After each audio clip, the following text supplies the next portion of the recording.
Here's a fly ball out towards center field. This one's going back, and this one is gone! Taylor gets this one out towards center field to the short porch, and it's a grand slam! That's a floater. Out to short. And it's good. Off the shortstop's glove! Just like they drew it from Hollywood. Caladros, the 3-2. Swing and a miss! And the Audubon Green Wave have upset the Kingsway Dragons!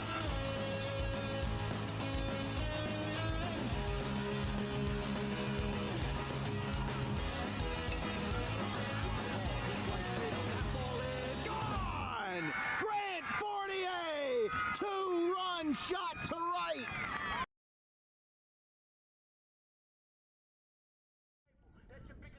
It's playoff time here in the Tri-County Baseball League. It couldn't come soon enough, but we've got ourselves our first play-in game of the 2025 season in the qualifying round between the Blackwood Bears and the Gartons of Vineland. We are starting very quickly, and good thing they are, because we are starting right on time.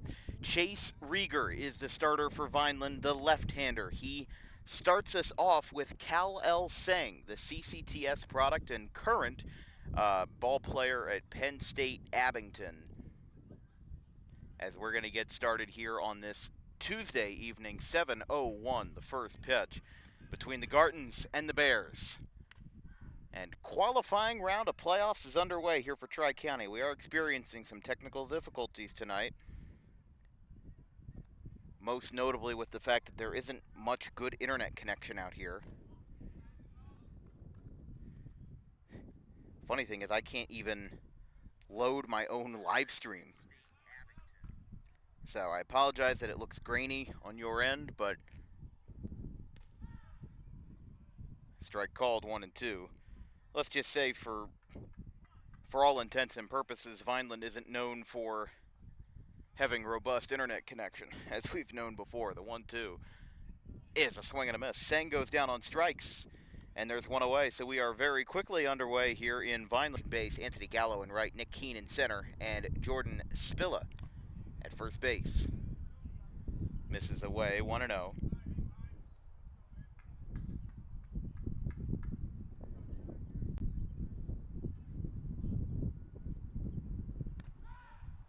Strike called. 1-1 now.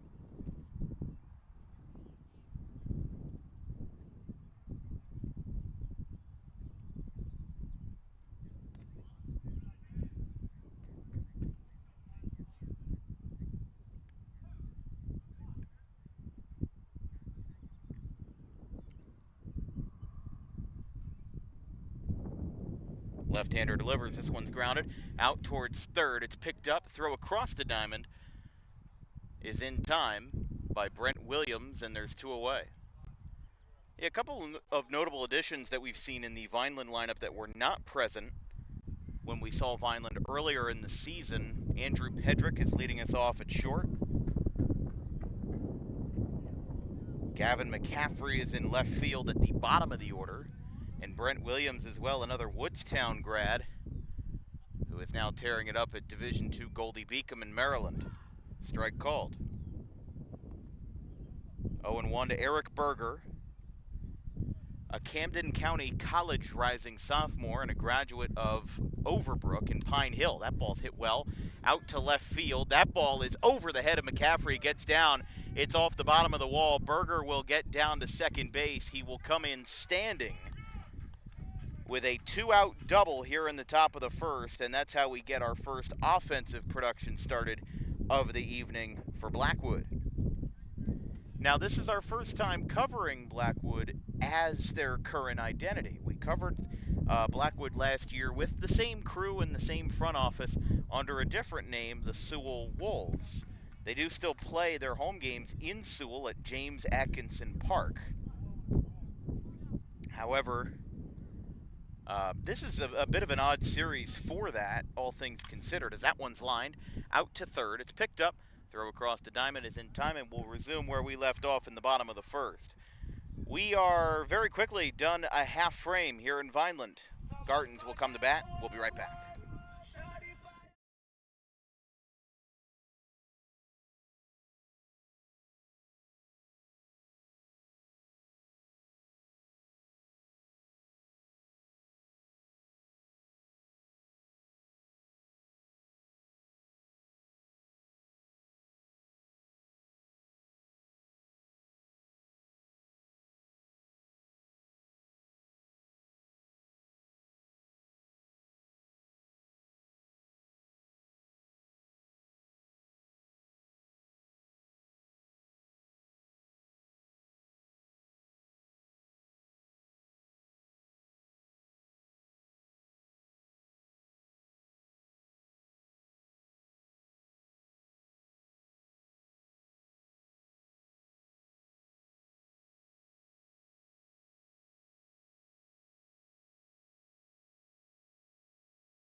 Bottom of the first inning here in Vineland. Here's your Garton starting lineup presented by Harper Driving School. For Vineland, Andrew Pedrick, Woodstown grad, leads off at shortstop. He's at Harford Community College in Maryland, an NJCAA Division I. Anthony Charles, longtime Garton's a Vineland star. He's in right field batting second. Joey Peacock of St. Augustine bats third. Darren Fisher in center. Kyle Leiser of Camden County College behind the plate, formerly of Timber Creek.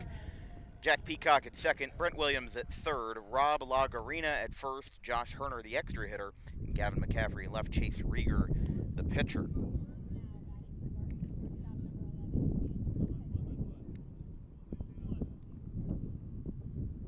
So a quick acknowledgement on the hill as the Blackwood Bears, who went down without much, I guess I should say without much opposition in the bottom of the first, will now turn things over here. Ryan Sheming, the starter for Blackwood, and the right-hander's first pitch. Outside, ball one to Pedrick. Sheming, 8 appearances. He's just under 30 innings this year, 29 2/3. He has 17 earned runs and 30 total, which gives him 13 unearned runs on the season, 33 strikeouts, a 4.01 ERA, a 258 on base against, and a 1.62 whip for the right-hander. Sheming, the 1-1. Breaking ball missed outside. Looked like a 12-6 action right there from Sheming. I like busting that out early. I think a lot of pitchers like to be very conservative in the beginning of their outings and then ease into the more experimental pitches as they go along. That one's hit down the left field line, trailing towards the corner, and it's foul, 2-2. So again, Andrew Pedrick leading us off for Vineland. Against the right-hander, he's got an ERA a smidge above 4.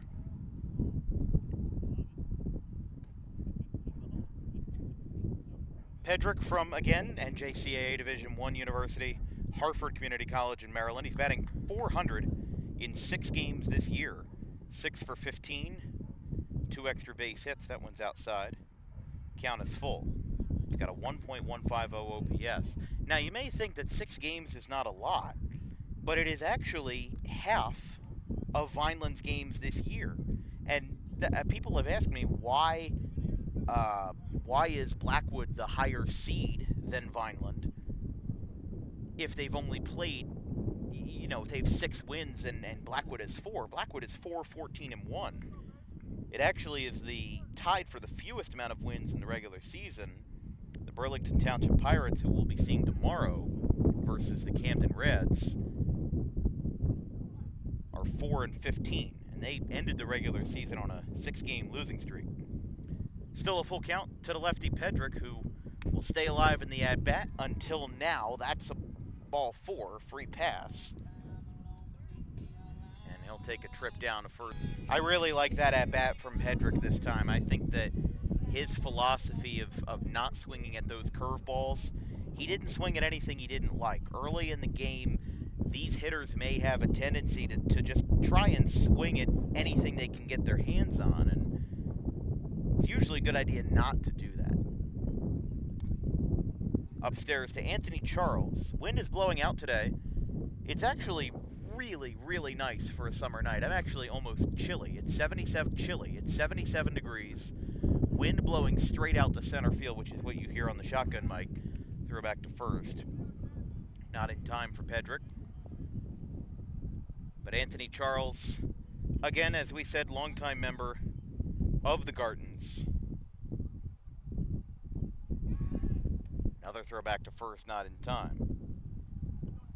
Charles in 11 games this year, 7 for 22. Another Goldie Beacom product in Maryland. Brent Williams, who's towards the bottom of the Vineland order, is also there. That one gets away. Here comes the throw down to second. It's not in time. It skipped past both the shortstop and the second baseman, Cunard. So 2 infielders having trouble that time.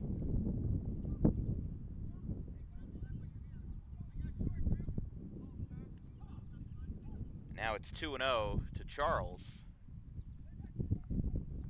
who's going to try to make some damage here in the bottom of the first for Vineland. And I should note, the seeds that you see on the bottom left, they should be swapped. I made a mistake with that one. Blackwood is the 7 seed. Vineland is the 10 seed. Which actually makes for a really interesting situation, because even though Vineland is the lower seed, they will be hosting 2 games. They'll be hosting games 1 and 3, but game 3 that they'll be hosting on Thursday night, if necessary, the Bears will be the home team, and Vineland will be playing in their home stadium, technically in road colors. That'll be ball 4 to Charles. So back-to-back walks for Sheming, and a promising start for Vineland.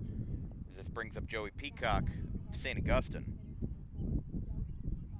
But again, I think that's the nuance of playoff brackets in Tri-County. When you have regular season games, you can say, hey, I want to reserve the fields for this date, and this date, and this date. But for Blackwood, they play, again, they play in Sewell, a little bit further away from home at James Atkinson Park. That's a community field with 7 or 8 baseball fields. Imagine reserving, I mean, think about the playoff brackets. They came out on Saturday, and we had dates and times confirmed by the end of the weekend. You can't tell a community park leader, hey, I'd like to reserve this field with only 2 days' notice. So they had to make do with what they had. Fly ball sinking into center field. It's caught by the center fielder, who airs a throw out to third, but nobody's coming. Nobody's home down there at third base. There's one away. Cleanup batter will be up for Vineland.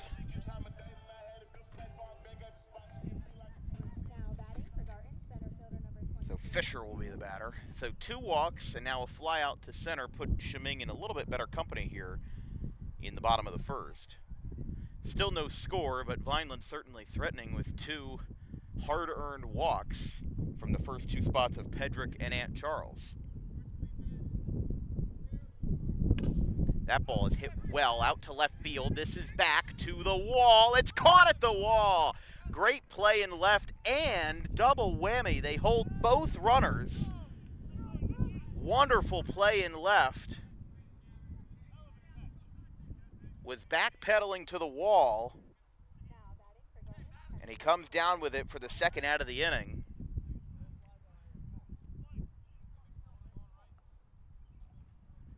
And now Kyle Leiser will be the batter. Again, he's also somebody that we hadn't seen in the first part of the season when we saw Vineland. We were supposed to see them in late June versus Cherry Hill Pittman. Strike called on the breaking ball by Sheming. But then, well, Jake Clark was here for that one. Game got rained out 2 minutes before first pitch. We tucked all our equipment away, and then the floods came.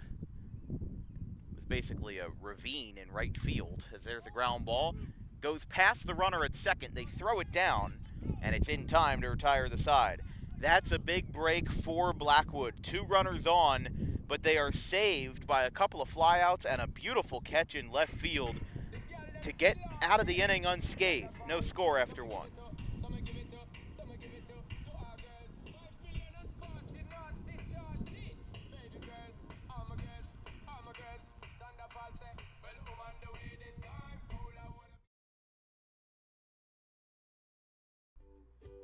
In life, the road ahead is full of possibilities, but to navigate it safely, you need the right skills. Harper Driving School is the premier driving school serving Gloucester, Salem, and Camden counties. With experienced instructors, many of whom are teachers in local schools, we are dedicated to your success and will help you master the road with confidence. With an over 95% success rate of students passing their road test on their first try, you know your student will be in good hands while embarking on a huge step of their young adult lives, all while avoiding the lines at the DMV and getting insurance discounts. We chose Harper, and so should you.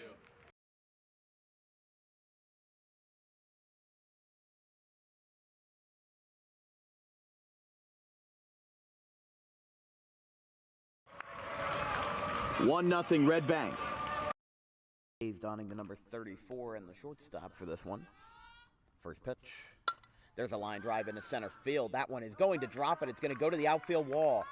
1 run will score. Spence is going to make a huge arc around third. She will score to make it 3-0. And here comes the runner to score. It's an inside the park home run for Ella Hayes to make it a 4-0 game, a 3-run inside the Parker to the 2.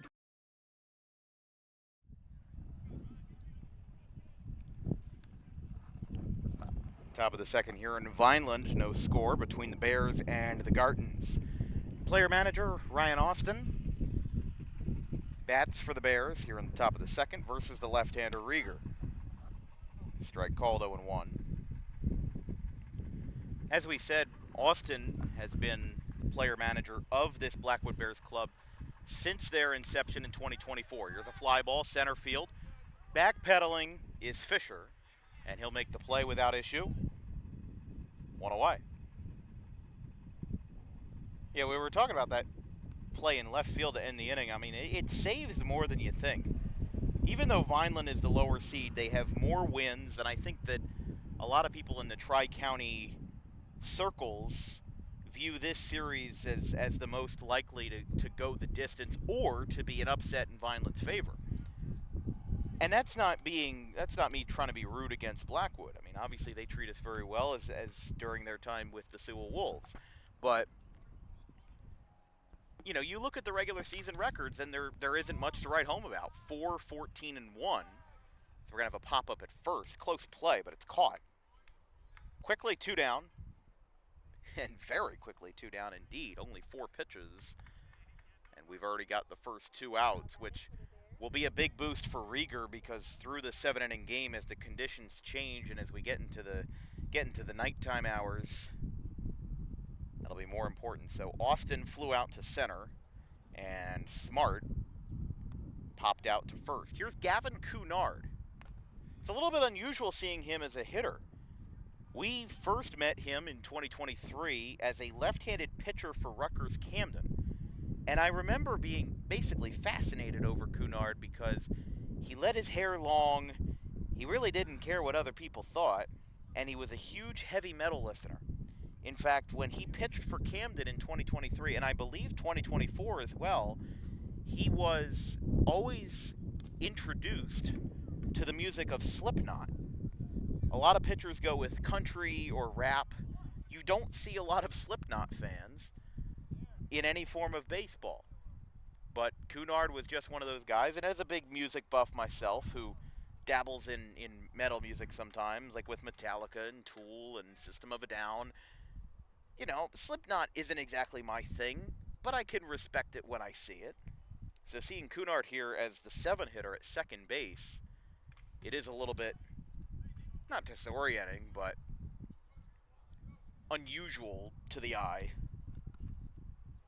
For those that have worked with him at Rutgers Camden, he's a graduate of Clearview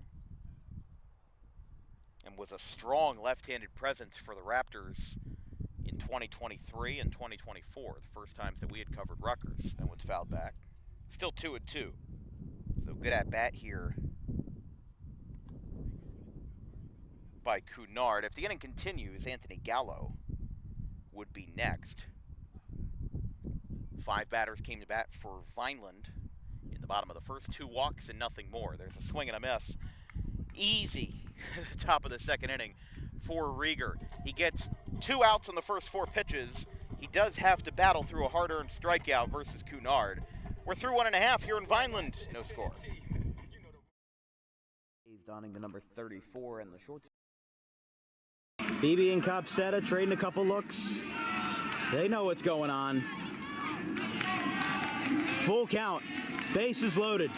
2 outs. Just like they drew it up in Hollywood. Caladros, the 3-2. Swing and a miss! And the Audubon Green Wave have upset the Kingsway Dragons! Up for the first. And this is going to bring up Andrew Petrick, who has a single in this game. And here's a fly ball popped up right field side. And it's fair. It's fair. They're going to throw to second for try to get this play, the force out. They got him, but the game is tied. How about it for Woodstown? They complete the comeback to make it 8-8. So now there is one out after Kubat let it fall in right, and because the bases were loaded, you know what? That's a very smart play.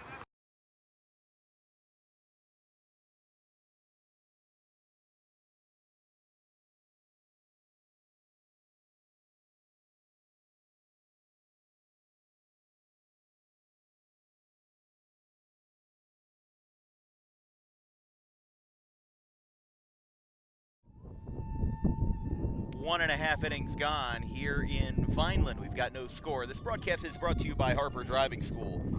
Over 90% of students who take their New Jersey State driving test with Harper pass on the first attempt. If you like those odds, you can book an appointment today at Suite 4 of the Total Turf Complex in Pittman at 614 Lambs Road, just 20 minutes up the road here from Vineland. 6, 7, and 8 for the Gartons in the bottom of the second, off of Shiming, who laces a curveball, kind of in a whipping manner. 1-0 to Jack Peacock, who will be followed by Brent Williams and Rob Lagarina. One of the best things about being here in Vineland is a functional scoreboard to my left. Made it a lot easier. Inside 3-0, so maybe a green light coming to Jack Peacock versus Shiming, who has already allowed 2 walks in the first inning, but had a very nice sequence of events to get out of the jam. And that's ball 4. So just like in the first, the inning starts with a walk. And as I said, even though Blackwood is the higher seed, I do still have to get around to fixing that. We'll take care of that momentarily. But like we were saying, even though Blackwood's a higher seed, I think that if Vineland can get a run, they may have the better chance of doing damage on their home field. I mean, they're used to Vineland. They're used to how it plays. Pop up to second base is caught by Cunard. And Brent Williams is retired. This is your walk-up song?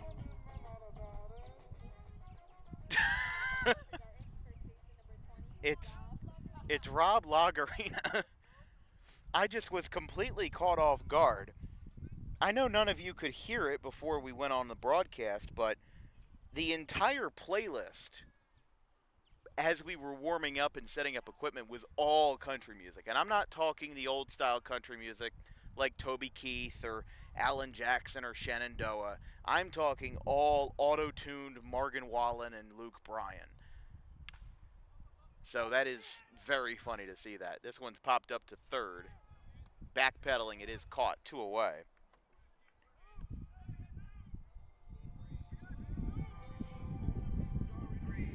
Man, they really have a diverse selection of walk-up music tonight. Here's Josh Herner. And this song's from like 2007. Although I think this is also a big TikTok trend, so I may be showing how little I'm knowledgeable about the internet. I know Akon is on that song. There's a ground ball. Fair ball third side. Throw across the diamond is in time, and the inning is over. Lightning fast here in Vineland. We are through 2. Good start so far. Blackwood and Vineland tied at 0.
Top of the third here in Vinland. I'm Dan Wilkins, here watching coverage of Dan Wilkins Broadcasting. Coverage of the Tri-County Baseball League opening round of the 2025 playoffs. If you have any questions or comments about tonight's broadcast, drop me a line at thedanwilkinsshow@gmail.com. First pitch is low and outside from Rieger, who had a start to the second inning. Had to muster his way through a strikeout to Gavin Cunard. That one misses high and away. We've got a 2-0 count. Gallo, Keene, and Spilla, 8, 9, and 10 for the Bears in the top of the third. 7:28 and we're already through 2 innings. That's almost impressive pace for Tri-County, and we're not even operating on a pitch clock tonight.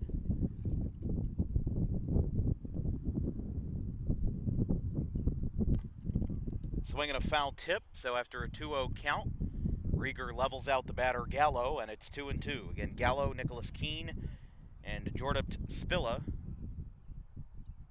The low 3 in the order for Blackwood. It's outside. Blackwood's dugout says the phrase as old as time, base hit, ball 4. Simple as that. Baseball is a game that's so simple yet so complicated. Look at the Phillies last night. Walk-off catcher's interference, are you kidding me? Something that hasn't happened in over 50 years. I believe the last time it happened, from what the Phillies postgame show said, was 1971. And I didn't get a chance to verify that, but I mean, catcher's interference itself is such a rare play. If you're a Yankees fan, you remember that Jacoby Ellsbury was very much known for, almost being the poster child for catcher's interference, because naturally his swing went very far back. There's a fly ball out to deep left field. This is going to be over the head of McCaffrey. It's one hopping off the bottom of the wall. He rebounds, going into second. No, they're going to hold him back. The first baseman trails him back, and Nicholas Keene has the longest of long singles. It's out to left field. McCaffrey, playing it as well as he did, was able to make a nice play on it, and luckily was able to avoid getting the runner down to second. It's Blackwood's second hit of the day. They had a double by Eric Berger in the top of the first before failing to score, but every team has failed to score at this juncture. Here's Jordan Spilla. Ooh, strike called in the upper half of the plate. 0-1. Spilla and then Kal-El Singh. He was kind of a high school phenom at CCTS for having over 150 stolen bases in his high school career at CCTS. He then signed with Penn State Abington. I mean, there were so many good stolen base prospects in the class of 2024. Bryce Dempsey of Audubon, Braden Sharkey of Pittman, and of course Kal-El Singh of CCTS. That one does go to the backstop. Not entirely, but it's enough to get Keene down to second. The other 2 play-in games going on tonight and into Wednesday and Thursday, the Burlington Township Pirates and the Camden Reds, and then the Pine Barrens Phantoms facing off against, there's a swing and a miss, and he's retired. Excuse me, facing off against Cinnaminson. So this is the only matchup that really isn't local, and the only reason that it isn't is because no matchup against Vineland is really local. They are far and away the most isolated team in Tri-County. They made the Carter Cup in 2022, won the Carter Cup that year, beating Washington Township, and then went on to win 17 regular season games. Went 17-1 in 2023, but failed to make it out of the semifinals in what would be the first of 2 back-to-back championships for the Rough Riders. Here comes the throw down to third. Didn't get there. Oh, look out. How about that? Pulled him off the bag. He tried to pull off more than he could chew that time, and an odd play ends the inning in a very odd way. We go to the bottom of the third here in Vineland. Still no score.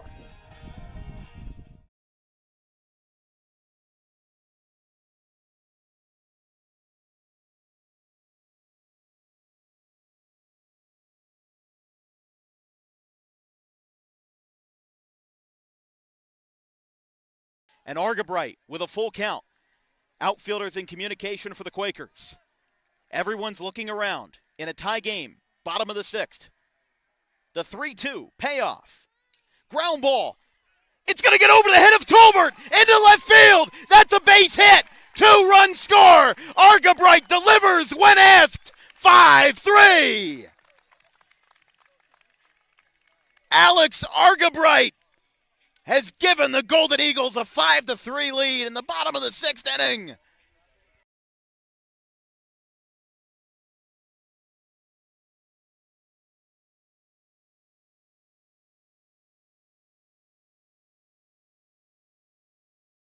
Literally, they've been here twice, and they're about to score, or on the doorstep of scoring 50 for the second game in a row. Xavier Terry Brown. He is still on his feet. He's being shoved forward into the end zone. But who's got the ball? Look at Jason Solomon. The ball magically appeared in Woodbury's hands, and now they're back at the 50. This one's going back. This one's going to go to the distance. I don't see any flags. Did that just go for 100 yards? I think it did. I do not see any flags as Woodbury. Oh my goodness, Jason Solomon have a day. He is the first man not named Taylor to score. Wow, that was good.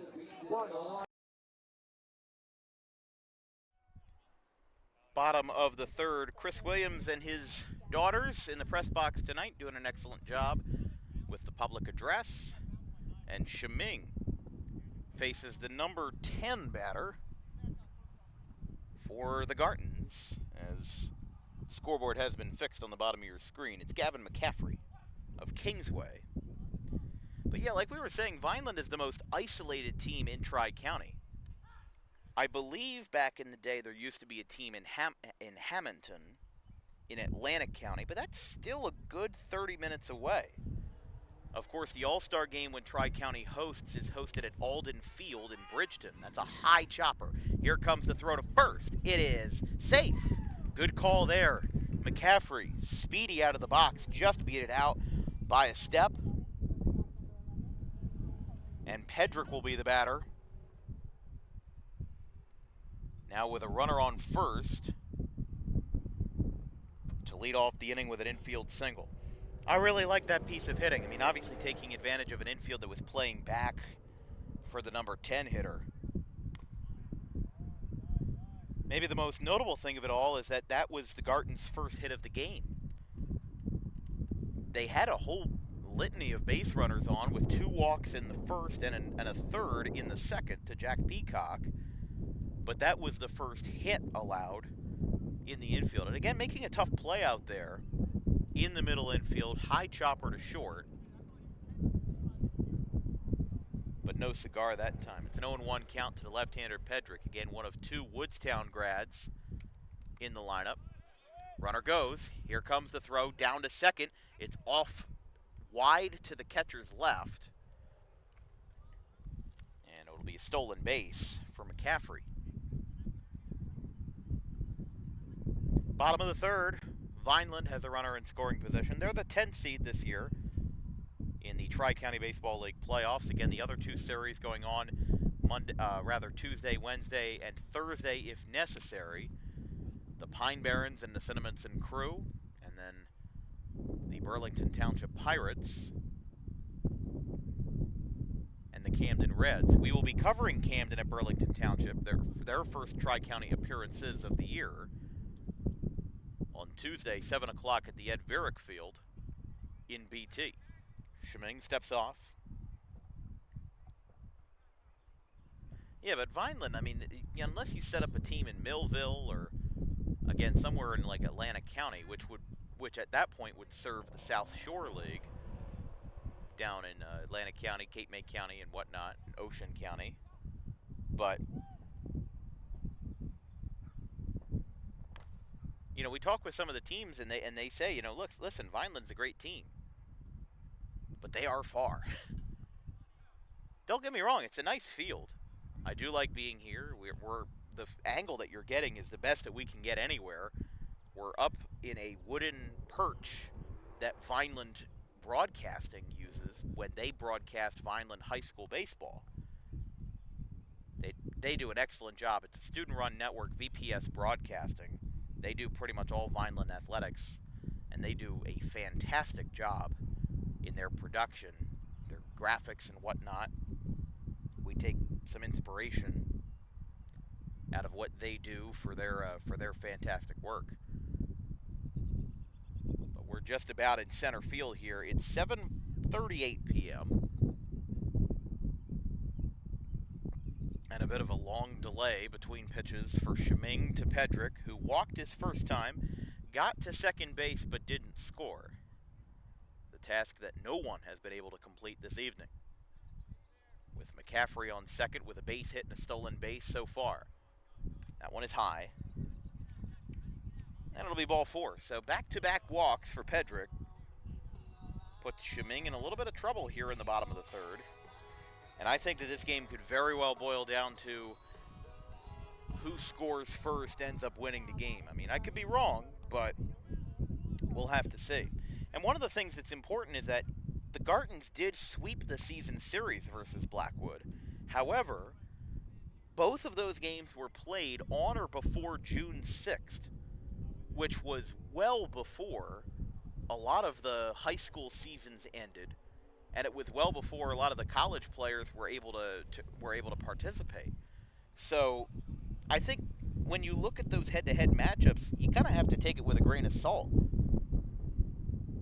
Because Vineland's first game versus the Blackwood Bears was on June 3rd, or check that, was June 5th, which was Vineland's 4th game of the year.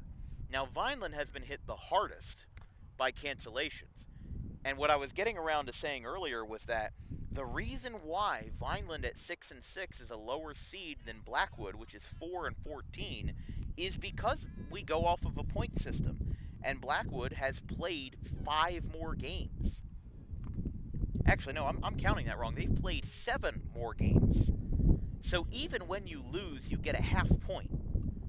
And with how badly Vineland was impacted by rain this year, they were only able to play 12 games, 6-6. Meanwhile, Blackwood at 4-14-1 was able to play 19. Now, is that a matter of circumstance? Is that a matter of one home field holds up better than the other? I don't know. Because I do know that even in Chris Williams' words, this field doesn't exactly hold up very well in the rain. Now, we're very lucky that it's not raining tonight. Not even a chance of it, just some light clouds and some beautiful weather. Again, 77 degrees tonight here in Vineland, wind blowing out to center field. So we'll have to see what's in store. Here's the 2-2. That ball is hit well out towards right center field. Sang going back. It's off his glove. He bobbled it. Here comes the runner from third. He gets the green light. That throw gets bobbled in the infield, and the run will score. A costly mistake as it ends up leading to an RBI. Anthony Charles hits it to center field, and Vineland leads this thing 1-0. And every run in a playoff game matters. And there's a good example why. So it's 1-0 Gartons. That'll be scored, at least in our book, as an E8 on Sang. As Charles reaches base for the second time today, but didn't get to second. Still have runners on first and second. Charles on first, Pedrick on second. McCaffrey came around to score, and it was only a close call because I think it was pretty assumed that Sang was going to make the catch in center field. And because he didn't, ended up causing some issues. That one misses, 1-1.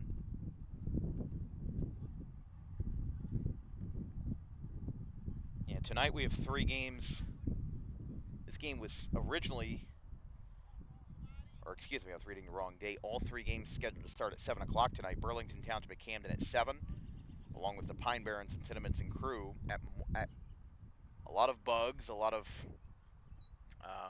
mosquitoes in the area. A fly ball out to right field this time. This should be playable, and it is. Runner will tag. Here comes the throw. It's cut off in the infield. Again by the shortstop for Blackwood. That's 2 away. Or check that 1 away as Peacock flies out. Again, Berger making the stop that time.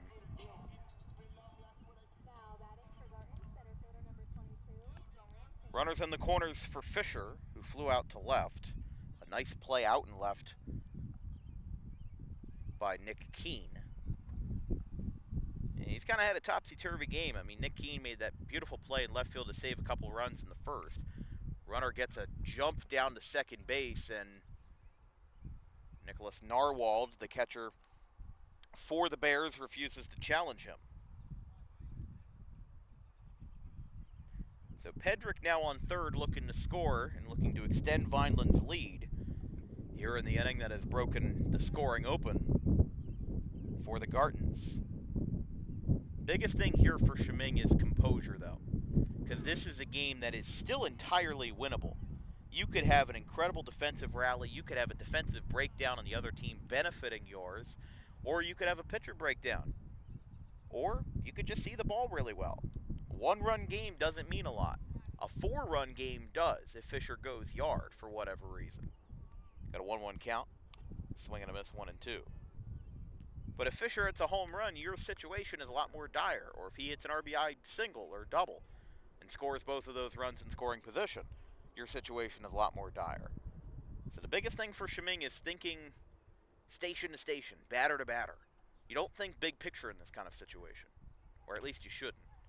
When fouled back towards the parking lot, still 1-2. Fisher flew out to left his first time. Kyle Leiser, the catcher formerly of Timber Creek and again now a rising sophomore at Camden County College, bats fifth in the order and is in the on-deck circle for the Gartons. 1 ball, 2 strikes. Here's the pitch. Inside curveball, hit to left. It is off the bottom of the wall. It barely stays fair. Keene had trouble with it.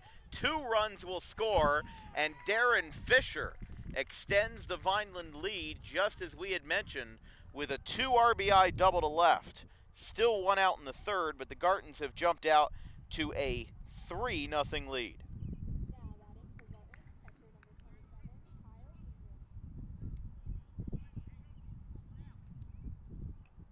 So here's Leiser.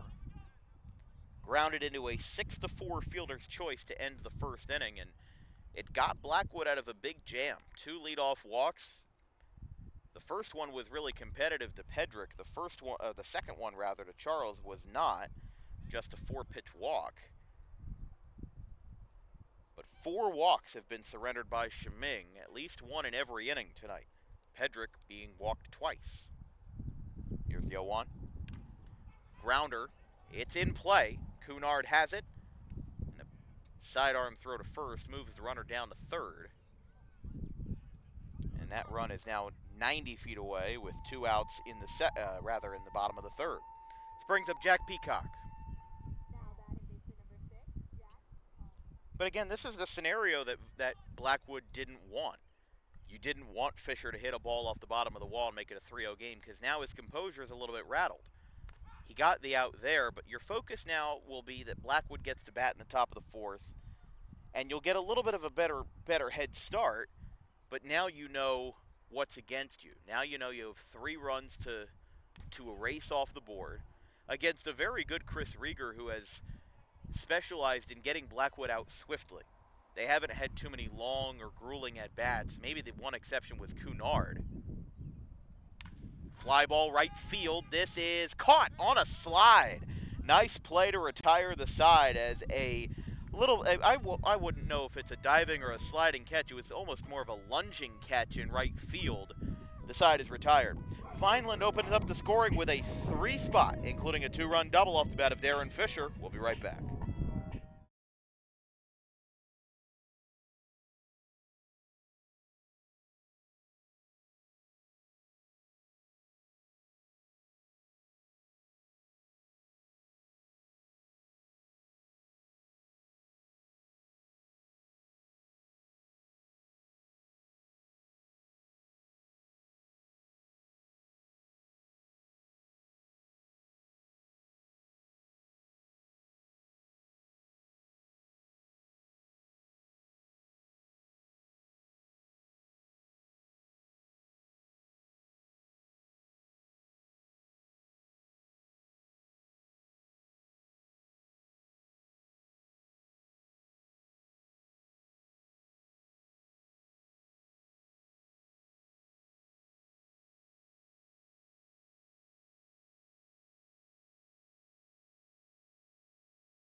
3 innings gone here in Vinland. That play by the right fielder for Blackwood, Anthony Gallo, to end the inning.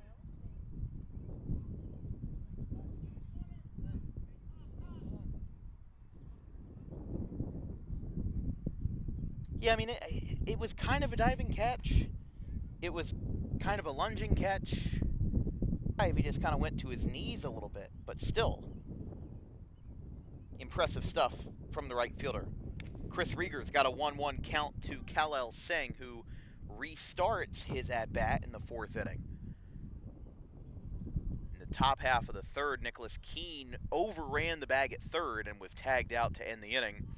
With is the case that if your at-bat was interrupted by the base runner being out, that you would resume, or rather restart your at-bat when the next inning began. It wasn't until about the turn of the century, the 1900s, that became normalized. It was normally that you were just skipped in the order, and the next batter, so in this case it would be number 2 hitter for Blackwood,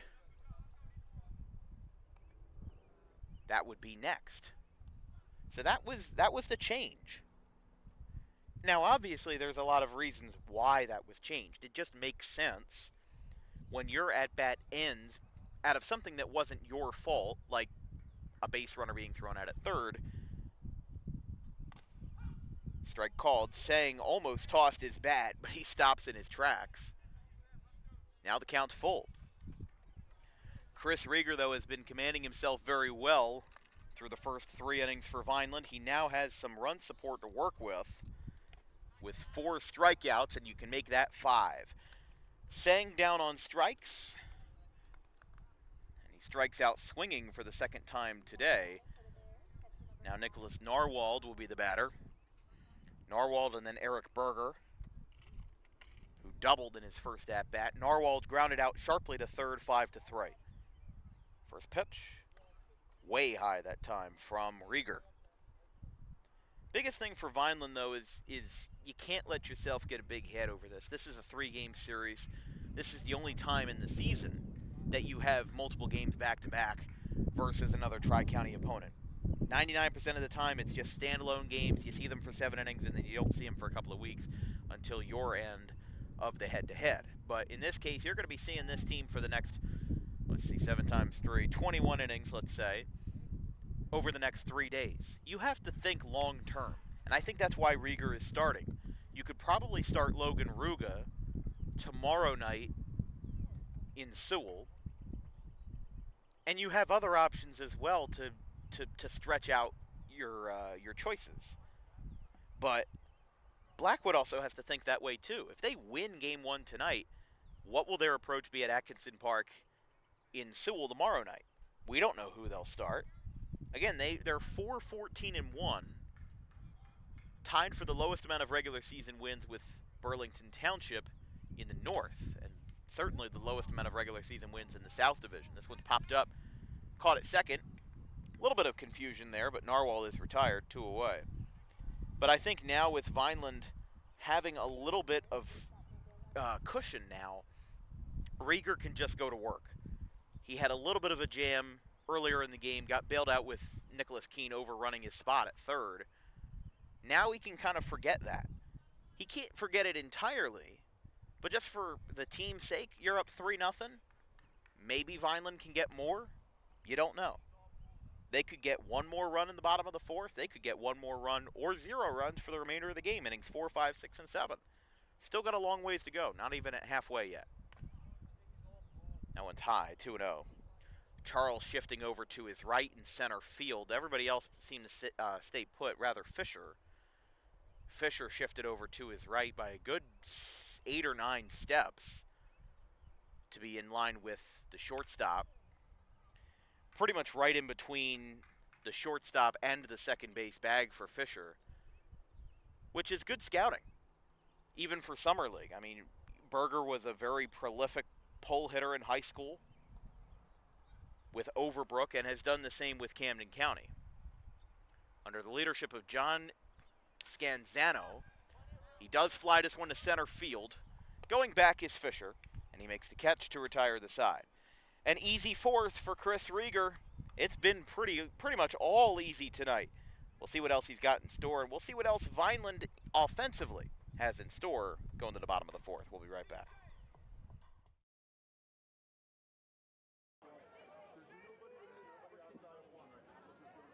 So after the holding call to be 1st and 20, as now rolling out to the right side, he's got a little bit of room to run on a QB rush. He's going to get a first down. There's no flags, and how about 1 yards? Anthony Gaetano with a QB rush that works to perfection. He hugs the sideline, and Anthony Gaetano gets the scoring started for the Redhawks at 7-6.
Bottom of the fourth, Vineland looking to pick up where they left off. They scored 3 in the bottom of the fourth inning, but only brought 6 batters to the plate, mostly because of a late two-run double by Darren Fisher, who has made some good plays defensively and now adds to his resume offensively.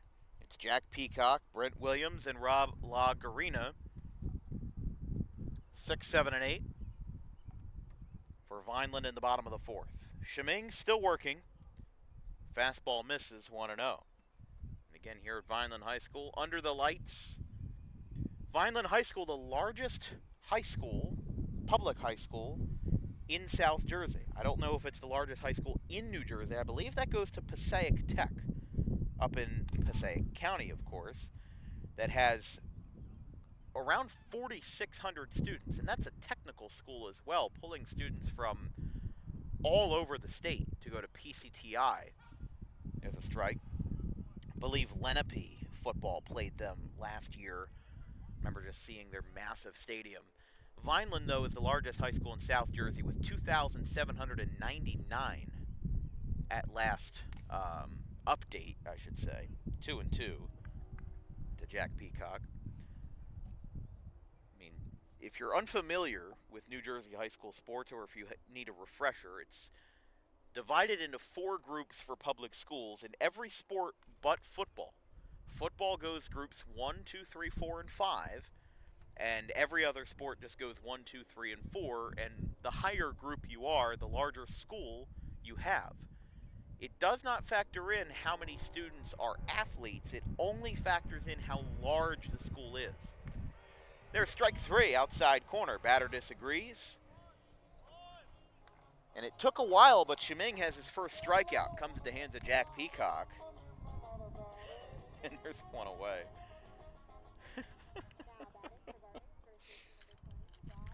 I laugh because that song, Cella Luna, was a song that my elementary school played relentlessly at the pep rallies. They would always have a character who would come out, and maybe today the standard would be a little bit different. Maybe the cultural stereotypes wouldn't fly, but a very cartoonishly large mustache and almost dressed like a knockoff of Super Mario and Luigi from the video games. And that character at the, at the school-wide assemblies in elementary school would come out to that song, those characters. So yes, it is an old classic Italian song. I think that song is actually over 100 years old because it's a very traditional Italian song. One misses inside. 2-2. Kind of everybody was caught off guard that time. From our view, it looked a little bit inside.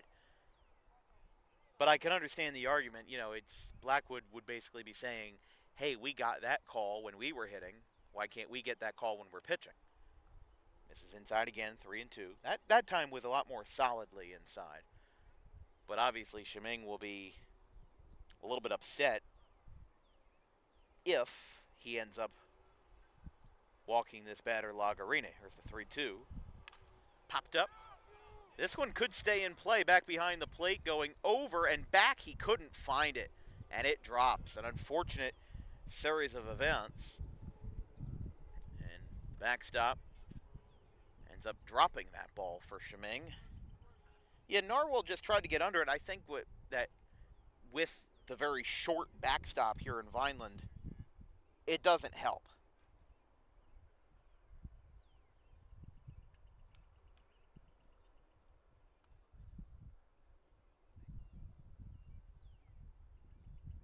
Here's the 3-2. Swing and a miss. He got him. Back-to-back Ks for Ryan Shiming. So now we bring up Josh Herner. Now batting for Garton, extra hitter number 15, Josh Herner. And again, biggest thing I see here for Vineland is I don't think that they should let off the gas pedal. Maybe that was all they could get, or maybe Shiming is back in his groove after the 3-run inning. Because this looks like this is going to be a clean fourth, and it is. 2 strikeouts and a pop-out to second base. Pretty easy for Shiming. His offense will now have to pick up the pace. They've got 9 outs to go, and we'll see how much time they'll have to do so. We'll be right back.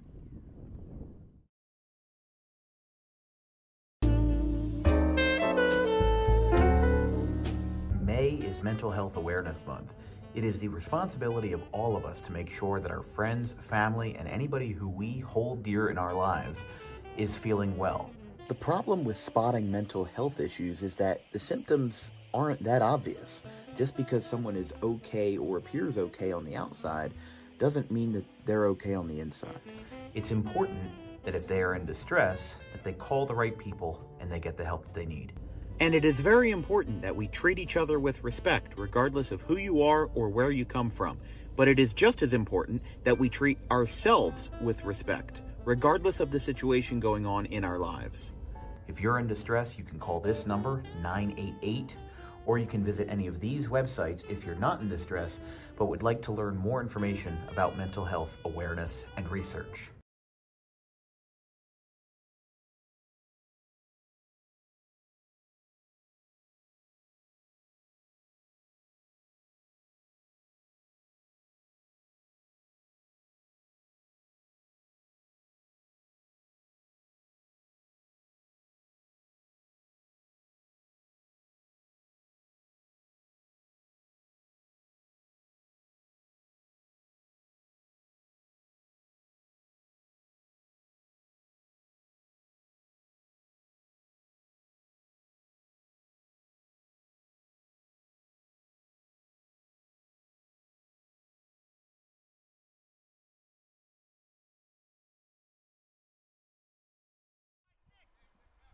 Top of the 5th inning. Decent crowd on hand for this playoff game here in Vineland.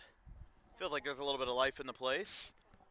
Again, tomorrow, this game will be played with Blackwood as the home team in Sewell at Blackwood's normal home field, James Atkinson Park. And then Game 3 will be Blackwood home team, Vineland home field, if necessary. Right now it's looking like Vineland could be the favorites, but Blackwood's got 9 outs to put 3 runs on the board, and then they've got some defensive initiatives to make up for in the later innings. That one's fouled back. Like we said, it is beautiful tonight. I actually am a little bit chilly because of the wind and the sun is setting, and it wasn't that hot today to begin with. But I am all for it. This more feels like a September night than a July night, which, again, I am all for. September might be my favorite month of the year. September and May. Fly ball. Left center, Fisher's got it. I'll make the catch. 1 away. Now batting for the Bears, extra hitter number 16, Ryan Austin. So Ryan Austin, the player manager, is the batter. After the cleanup man was retired on the fly out to center field, Sam Oliver. Oliver, Austin, and Brian Smart.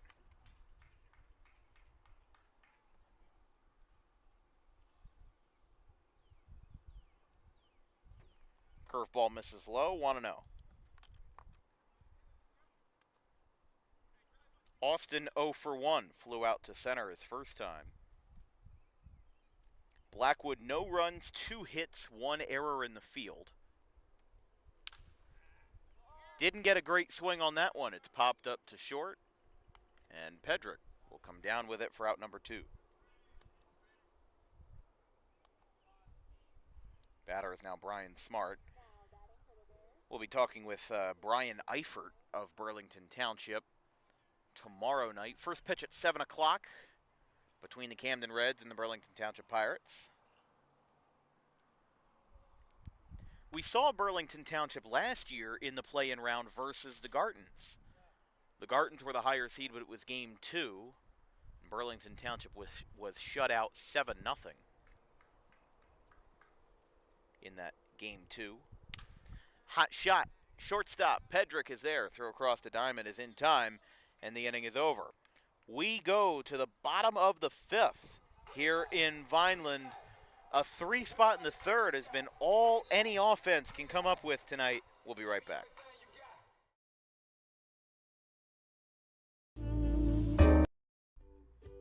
In life, the road ahead is full of possibilities, but to navigate it safely, you need the right skills.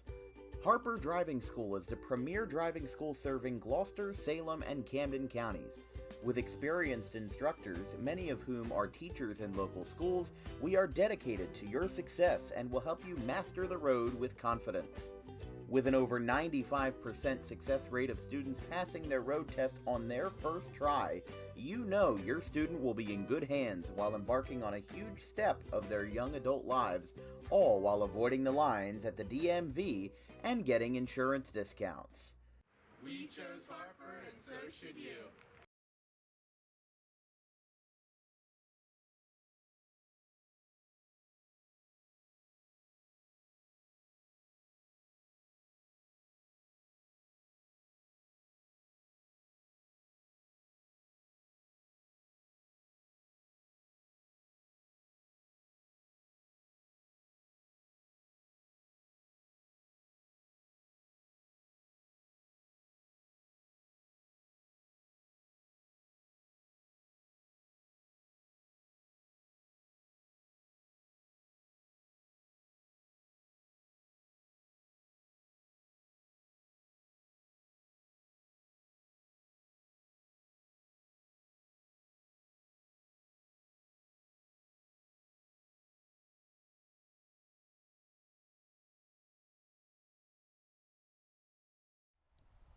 Bottom of the 5th here in Vineland. This broadcast is brought to you by Vincent's Lawn Care.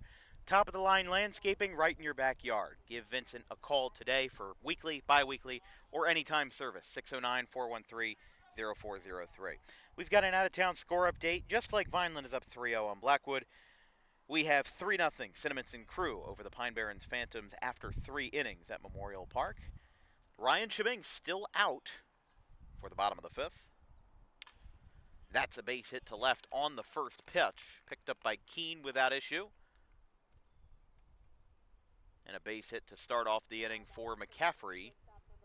And now Pedrick will be the batter as we go to the bottom of the order to the top. McCaffrey now 2 for 2 with 2 singles. Had one in the infield in the third. And that kicked off a rally that got Vineland in motion and got them scoring. Throw back to first, not in time. The only other series that we don't have anything on is Camden and Burlington Township, but... Oh, that's a throw down to first. It gets away. There's a lot of room and foul grounds there. And McCaffrey pulls into second.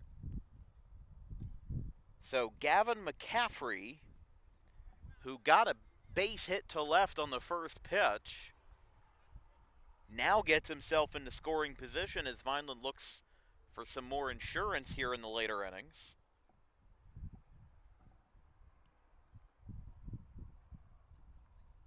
First pitch to Pedrick. That one's dribbled. It's in play. Out to short. Berger is there. Throw across the diamond is not in time. Infield hit for Andrew Pedrick, and now he's reached base all 3 times. 2 walks and a single.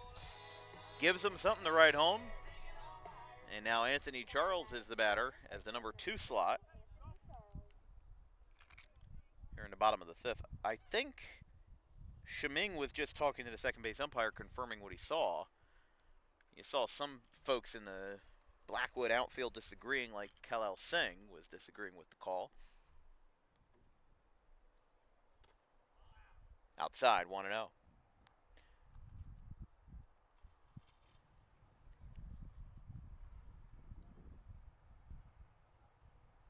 Looks like some Vineland players from their high school soccer team are leaving the facility. Here comes the throw down to second. Both runners are going to get on here.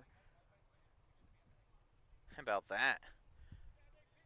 Blink and you'll miss it. You've got 2 runners in scoring position now with nobody out. And Vineland's going to have a chance to break this thing open here with Charles. That one is low. 2 balls, 1 strike to Anthony Charles.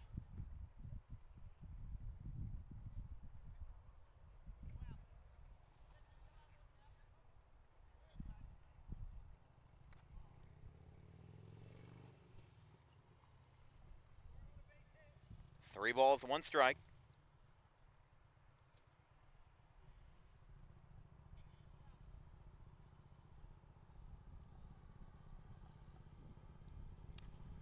That's ball 4. And the bases are loaded. Which again, if you're Ryan Austin, what do you do here? I don't see a lot of players in that dugout. And unless they have somebody warming up, Shiming might be the only option that they have that isn't already in the field.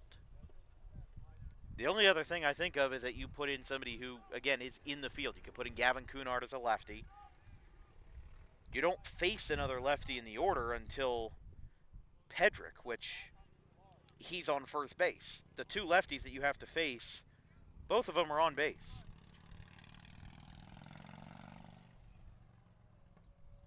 Here is Peacock. Swinging a foul tip, it's 0-1.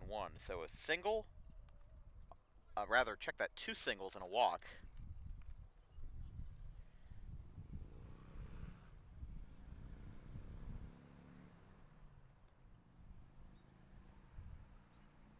Here's the 0-1. That one's high, 1-1. Bases loaded. Nowhere to run, nowhere to hide, and nobody out for Shiming.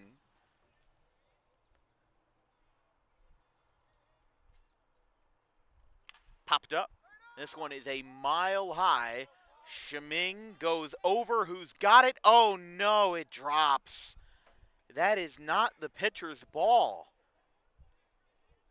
And third baseman's pretty frustrated as well, and I don't blame him. That's the third baseman's ball.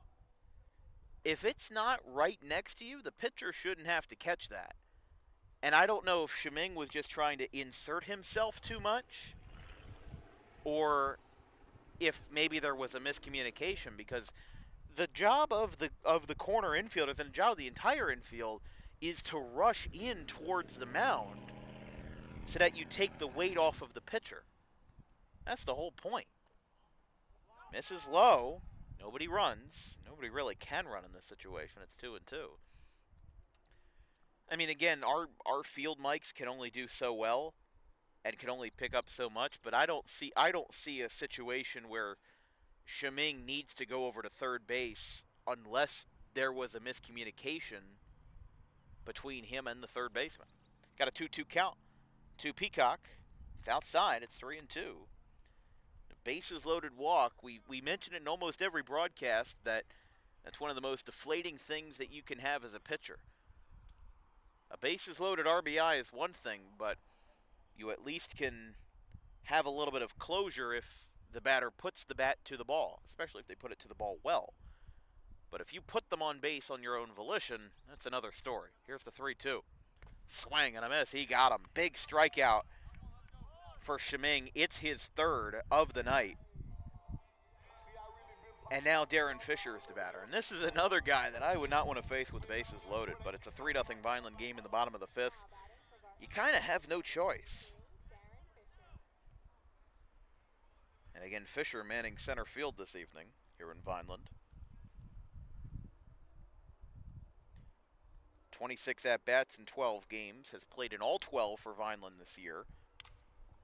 Fouled back towards the first base side and towards the parking lot, 0-1. He's a 192 hitter this year, which is definitely different from most Tri-County seasons that we've seen him. And obviously Chris Williams, the manager, still has trust in Fisher.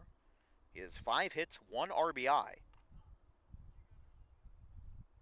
And a 651 OPS. And a 651 OPS isn't that bad. It helps that he has 8 walks, which boosts his on-base percentage to 382, which is 190 points better than his batting average. There's a ground ball. That will help. Maybe. No, it'll stay in the infield. There's one. Cunard cannot turn a double play. They will score a run. However, the damage is limited. It's a 5-4 fielder's choice. Vineland gets a run, and now we've got runners on the corners and 2 away for Kyle Leiser, which, again, it's not the best situation it could have been. But given the alternative, which was a bases-loaded walk or several RBIs from Fisher, because he did have a 2-run double in the third. He will have 3 RBIs on the night, though. So, even though we're not doing a player of the game interview tonight, he will still be definitely considered a high-performing athlete in this one. So again, that scored as a 5-4 fielder's choice. Fisher on first.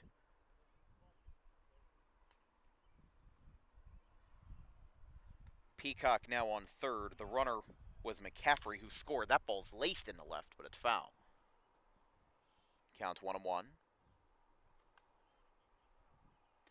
2 away for Shiming.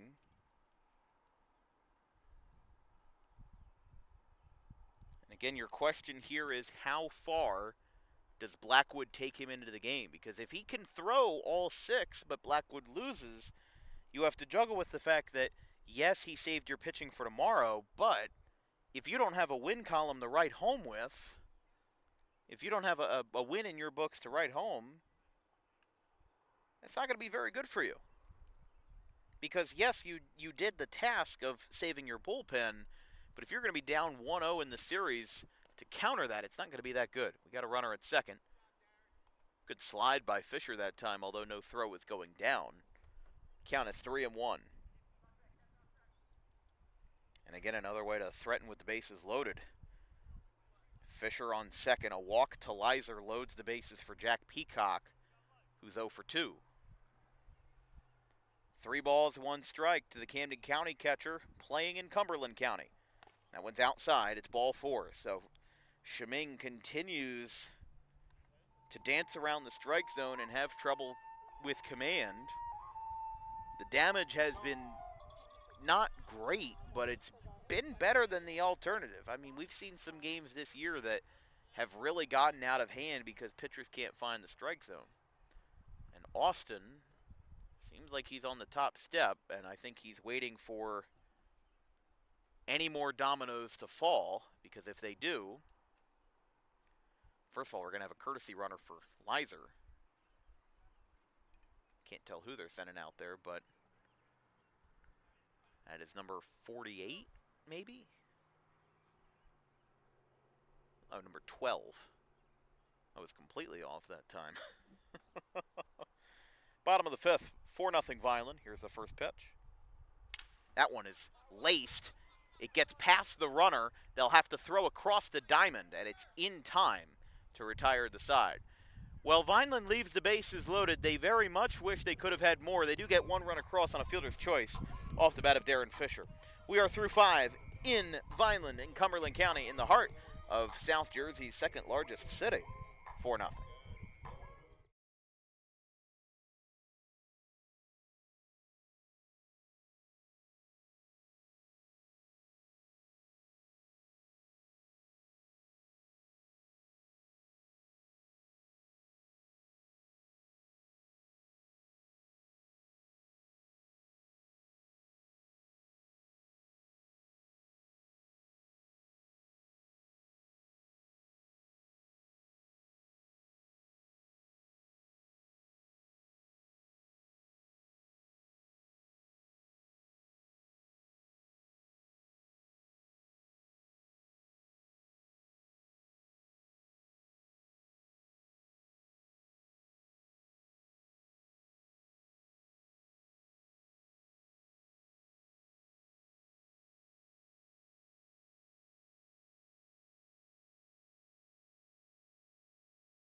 Sixth inning here in Vineland. Gavin Cunard is the batter. Blackwood down 4-0.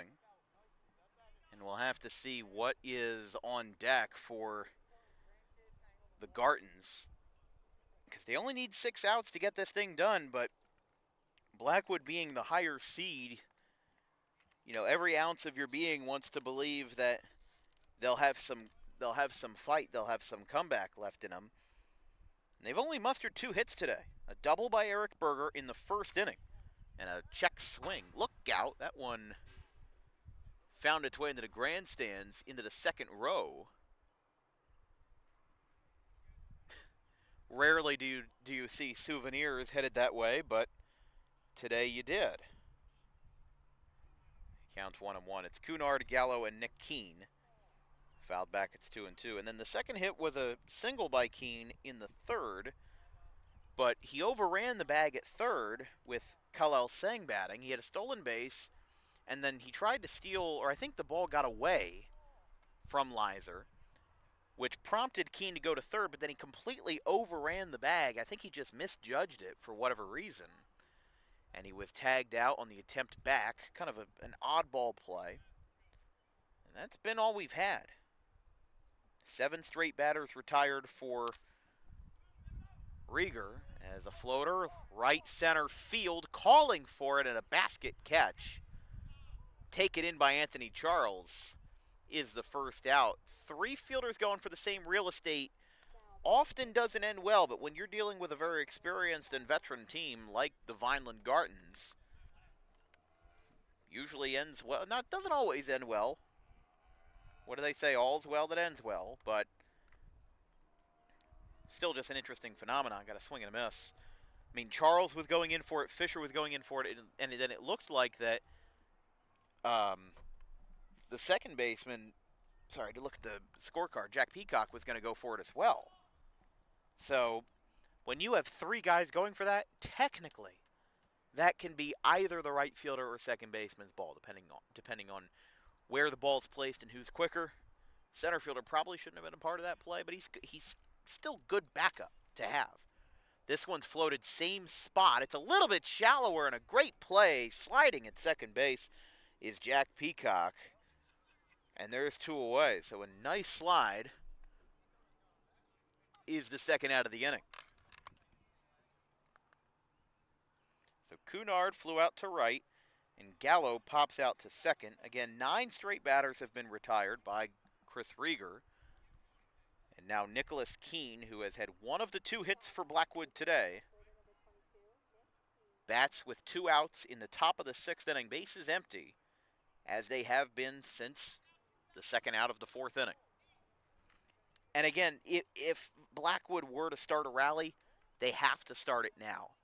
You cannot go 3 straight innings without a base runner and then go into the 7th inning and expect lightning to be found in a bottle. I really do believe that momentum is a major driving force in baseball. And that's just one of the things that's a reality. When we talk about momentum, emotions are real in baseball. We talk about the lights being too bright for players sometimes in playoffs. Sometimes they're not well adjusted to the big stage. Happens in the Carter Cup more often because you're at Alcyon Park. And that place is a mecca for South Jersey baseball fans. Here's the pitch. Swing and a miss. 2-2 by Keene. The next batter, if the inning continues, would be Spilla, the 10-hitter, at first base. But again, that's only if the inning continues, which current trends suggest that Chris Rieger is going to get the 3rd out of the inning right about here. But we'll see. Here's the 2-2. He does skip in low. Don't forget, our next broadcast will be tomorrow night, same time, but in a very different place at Ed Varick Field in Burlington Township for our second play-in game between the Camden Reds and the Burlington Township Pirates. First pitch 7 p.m. from Burlington Township for Wednesday night baseball in the Tri-County playoffs. We'll wait to see what happens with the Pine Barrens and Cinnaminson to see what our plans are for Thursday. If any of the 3 series advance to a 3rd game, we will make a decision on where to go.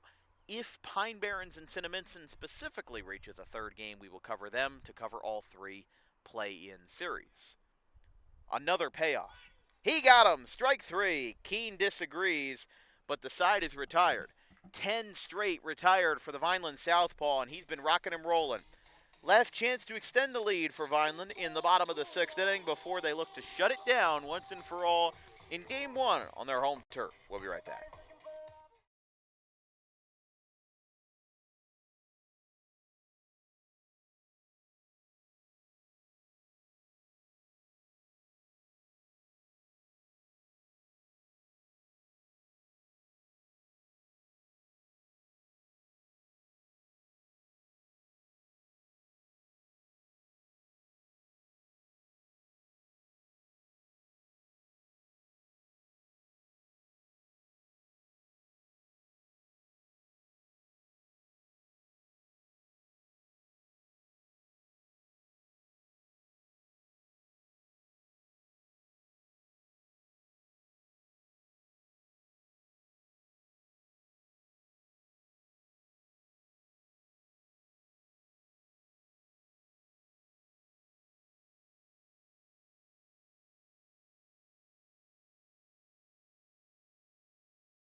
Bottom of the sixth inning.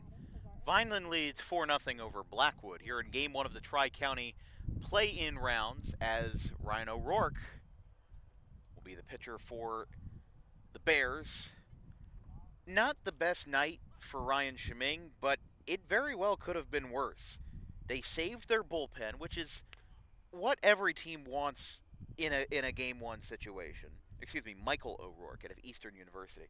But obviously the walks that Sheming allowed weren't optimal, and the 4 runs aren't optimal either. 3 of them came in the bottom of the third inning. The only offensive output we've had today was a 3-run bottom of the third, which included a 2-run double by Darren Fisher, and then an insurance run in the bottom of the fifth inning, on a fielder's choice by Darren Fisher.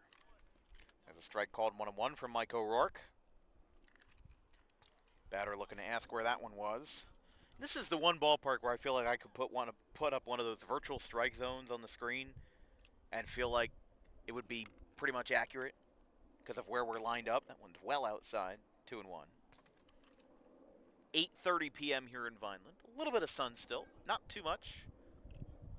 Sky is still pretty much blue, but darkness has descended upon Vineland High School and the South Campus.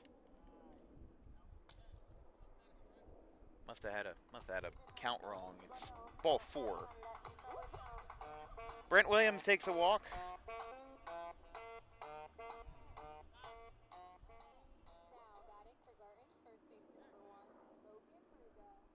No, they're going to have Ruga hitting here for La Garina.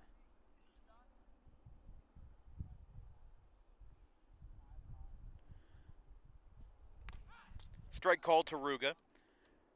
Now, this was the question we were going to get was, is Logan Ruga going to start Game 2 tomorrow in Blackwood?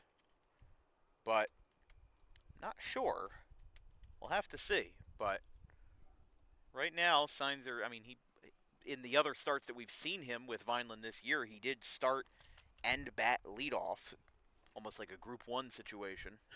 Your best pitcher is also your best hitter, kind of a one-trick pony. But Michael O'Rourke, again, the right-hander out of Eastern University in Pennsylvania. 10.27 ERA in 15 2/3 innings. Kind of an innings eater guy. 26 2/3 innings. Or check that. 15 2/3 innings. 23 earned runs. 13 walks, 4 Ks. A .412 on-base average against.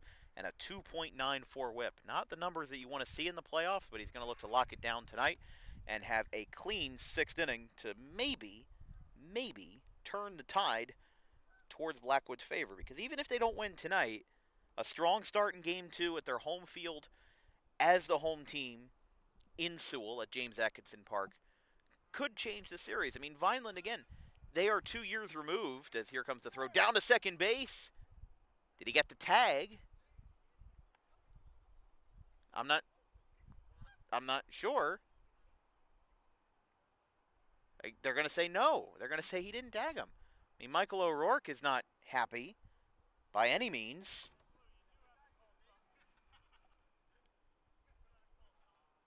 Yeah, Blackwood's definitely not happy with that call. I couldn't tell if he tagged him, but it definitely looked like it from the reactions. In the dirt. Count is full here.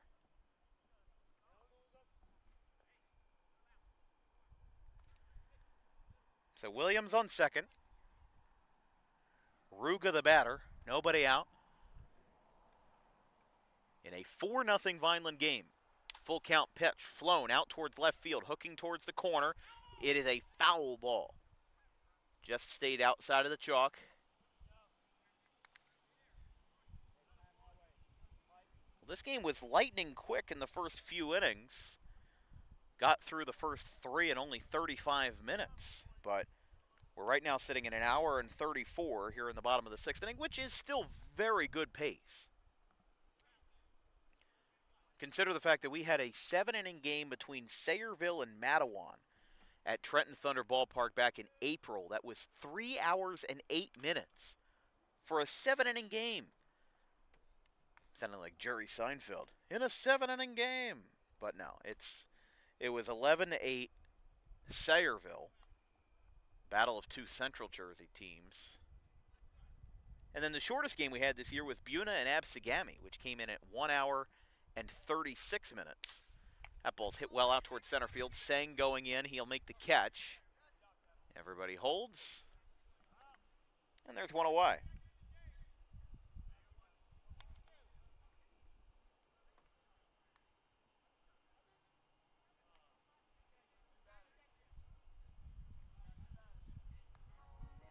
I think the home plate umpire was issuing some kind of warning. Now batting for Garton, extra hitter number 9, Ethan Evans. Okay, so Ethan Evans is the new hitter.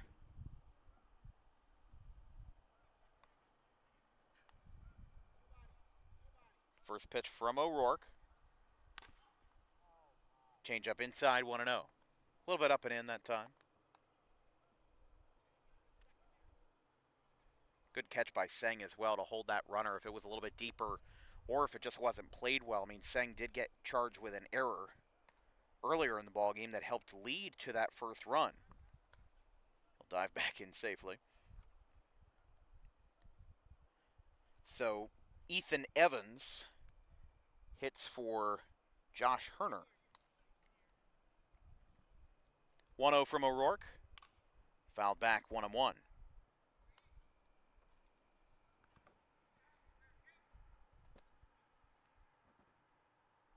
Evans, another former product of Rowan College of South Jersey, formerly RCGC. 5 games, 2 for 8 in a small sample size.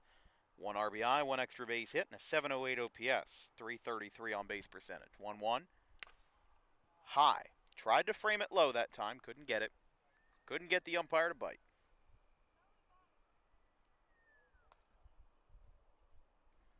Looks like still Gavin McCaffrey on deck in the 10 slot for Vineland.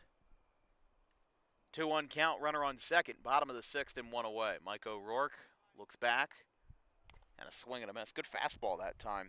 That was in a hitter's part of the zone, but after hitting the curveball and the changeup a couple times, comes back with the fastball and a hitter's count and catches him off guard. It was a little bit high for his liking, and if you watch how high-focused O'Rourke's delivery is, there's a reason why all of his pitches are going high. Is because that's just where that pitch release is. It's a little bit earlier than most, and his windup is kind of concentrated in that way to where it's very unwound, almost like a Tim Lincecum. So it's allowing for those pitches to hit high. That time is a strikeout. O'Rourke picks up his first of the night in relief. The batter will be McCaffrey.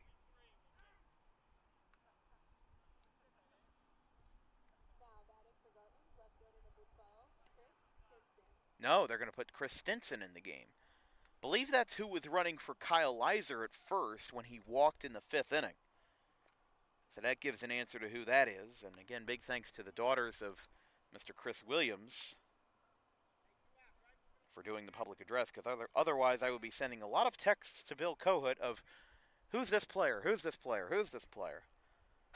Because otherwise I wouldn't know. Hard to tell with jersey numbers. I mean, not everybody wears the same jersey number on the same day. We've seen some teams wear the same jersey number for 2 different players. It's just easier to know first name and last name. O'Rourke, 1-0. Outside, 2-0. This broadcast is brought to you by the Rowan College of South Jersey Roadrunners.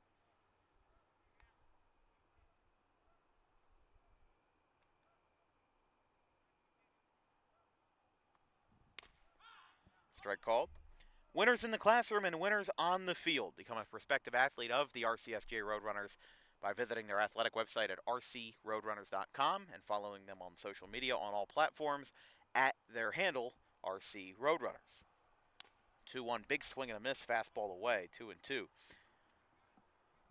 RCSJ offers hundreds of wonderful courses throughout the spring, summer, fall, and winter, all times of year to help you progress your education for a fraction of the cost. You can visit their campus in Gloucester or their campus in Cumberland County and become a member of the RCSJ family today. That one's up and away, 3-2. And I'm saying that as a student of RCSJ. They do sponsor us, but Very grateful for the work that I've received with RCSJ. Fantastic athletic programs under the leadership of Mr. Brian Rowan.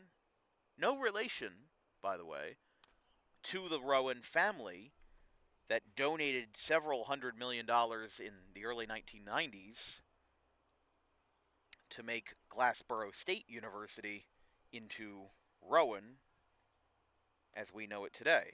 I believe around 1992 it was changed from Glassboro State to Rowan University. And again, as we all know, money talks. And in that situation, donor sends a lot of money to the college.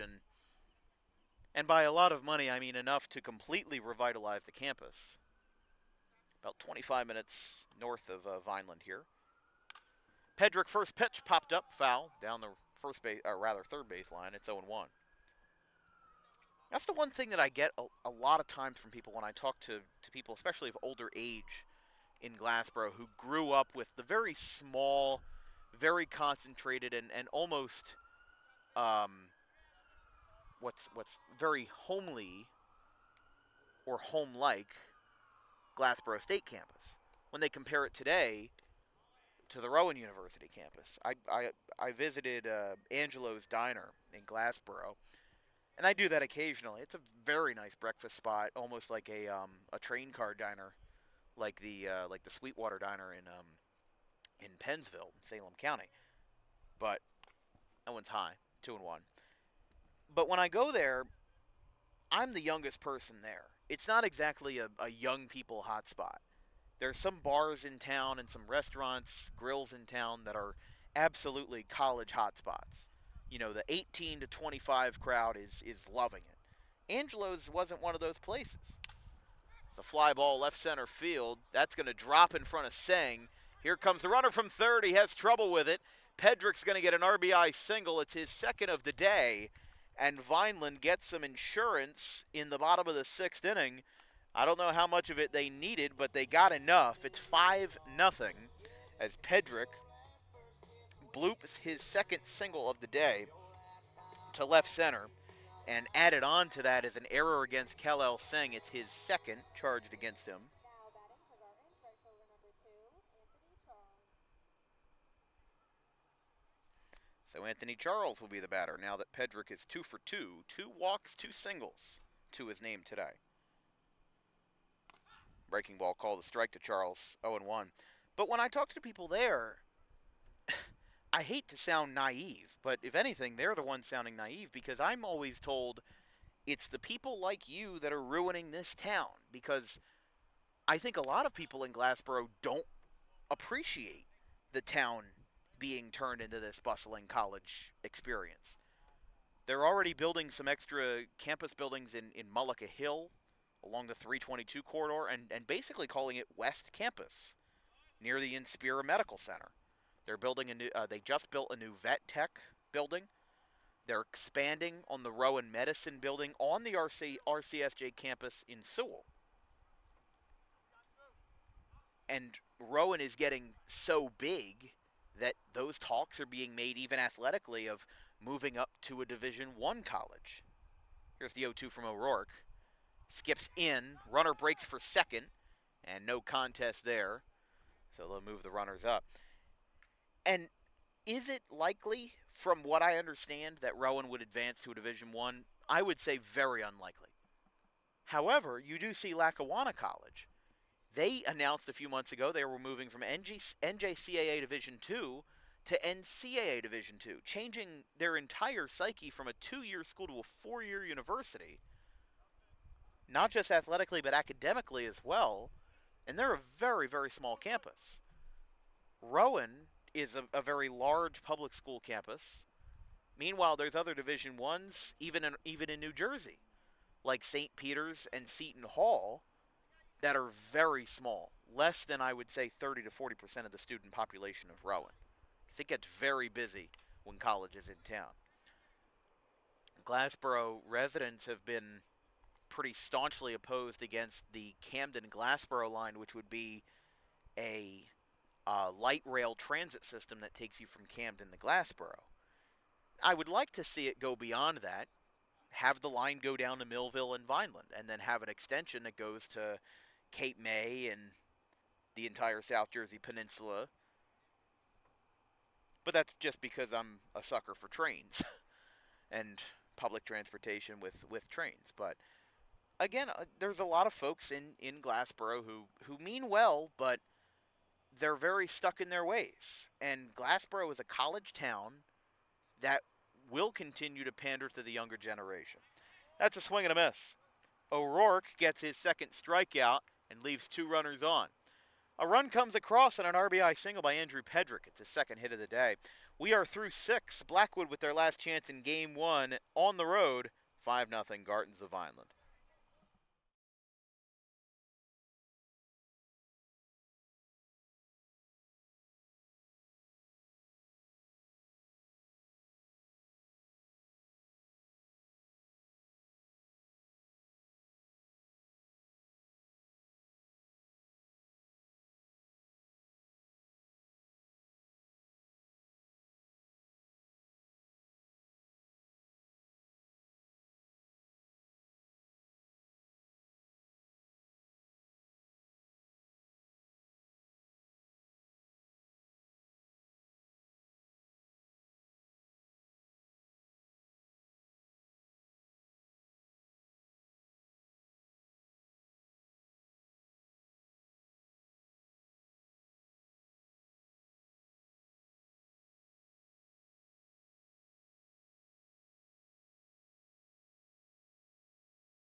Spiela's the batter in the top of the 7th inning.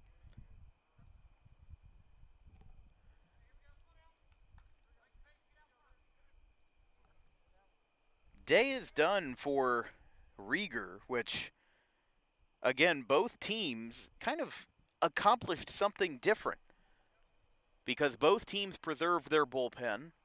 Blackwood starter Ryan Cheming went 5 and had a relatively clean inning to succeed by Michael O'Rourke.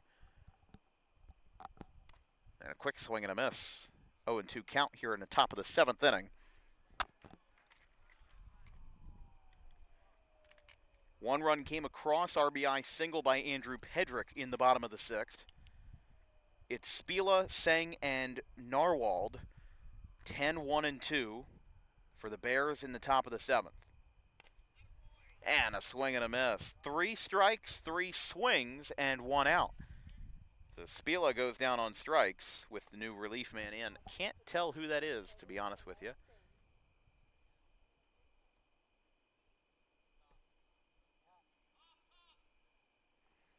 We go back to the top of the order for Kal-El Seng. Missed high that time.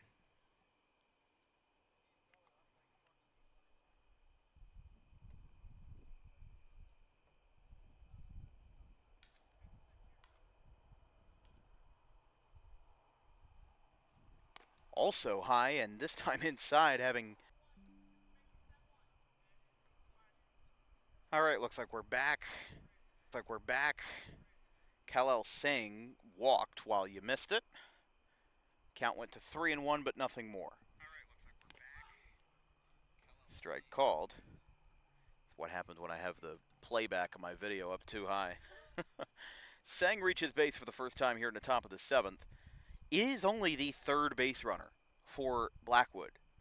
Rieger allowed no walks, there were no hit by pitches, and no errors in the field, which is more impressive than you think. I mean, listen, Blackwood had 2 of them, and on average, I mean, these players are good athletes, but maybe I'm thinking a little bit too hard about the South Jersey Naba.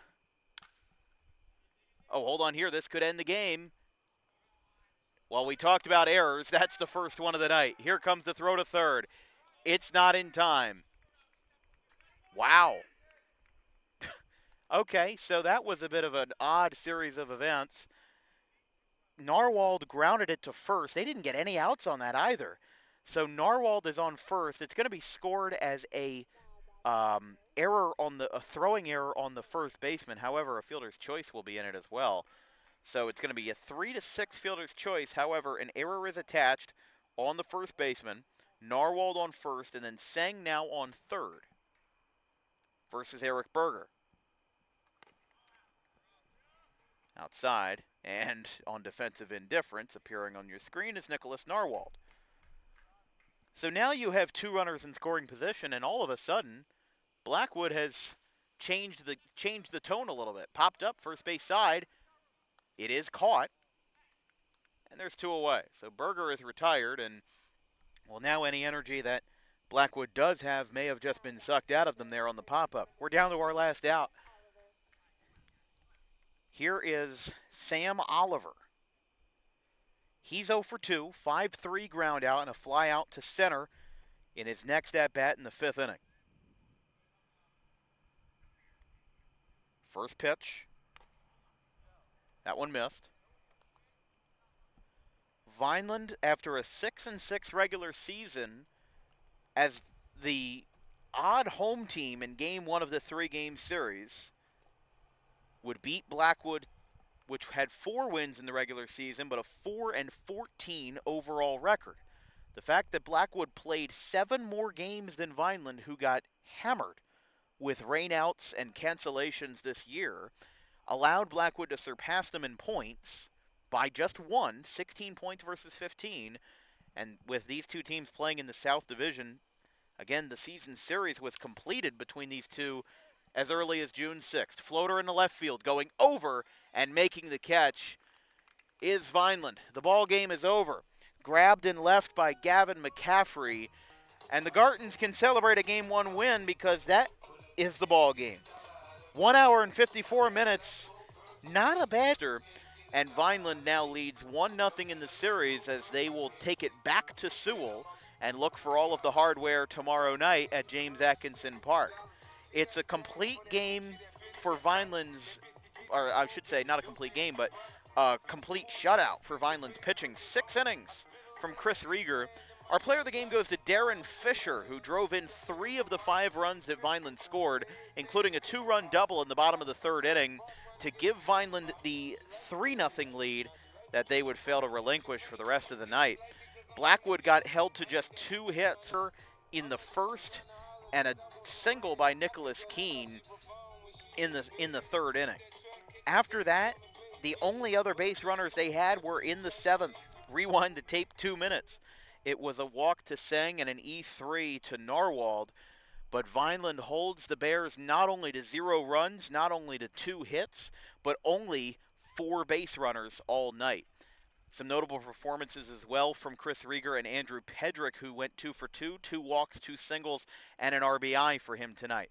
So as Chris Williams talks it over with the crew, that will be all for us here tonight on Dan Wilkins Broadcasting. Back on the air tomorrow night from Ed Varick Field in Burlington Township for another play-in matchup between the Burlington Township Pirates and the Camden Reds. From our entire crew at Dan Wilkins Broadcasting, our social media coordinator Haley Mejia, our graphics crew Gavin Van Rel, Caleb Lane, and Carson Rosso, I'm Dan Wilkins. We'll see you same time tomorrow from a little bit flatter ground at Ed Varick Field.